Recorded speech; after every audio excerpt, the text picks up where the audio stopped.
ഓം ശ്രീ ഗുരുഭ്യോ നമ. സംസാരത്തിനിടയിൽ ഒരു ഭക്തൻ പറഞ്ഞു, അദ്ദേഹം വളരെ വിനയമുള്ളവനാണ്. അത് കേട്ട് പുഞ്ചിരിയോടെ അമ്മ പറഞ്ഞു, അദ്ദേഹം വളരെ വിനയമുള്ളവനാണ് എന്ന് പറഞ്ഞാൽ അതിൻ്റെ അർത്ഥം അദ്ദേഹം എൻ്റെ ഈഗോയെ അംഗീകരിക്കുന്നു, അതായത് എൻ്റെ അഹന്തയെ സംരക്ഷിക്കുന്നു. എനിക്ക് വേണ്ടി അദ്ദേഹം എന്തെങ്കിലും ചെയ്യുമ്പോൾ എതിർപ്പുകൾ ഉന്നയിക്കുന്നില്ല. ഇതൊക്കെയാണ് ഒരാളെ വിനയമുള്ളവൻ എന്ന് പറയുമ്പോൾ സാധാരണ ഒരുവൻ അർത്ഥമാക്കുന്നത്.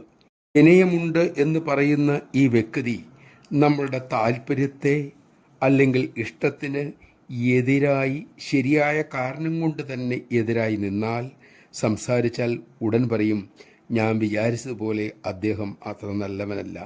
അതായത് എൻ്റെ ഈഗോയെ തൊട്ടാൽ അയാൾ അഹങ്കാരിയായി. ശരിയല്ലേ? നമഃശിവായ. നമ്മുടെ ഒരേ ഒരു തന്ത്രശാലിയായ പ്രതിയോഗി, എതിരാളി നമ്മുടെ അഹന്ത തന്നെ. സദ്ഗുരുവിന് മാത്രമേ അതിനെ തൊട്ടു കാണിച്ചു തരാൻ കഴിയൂ.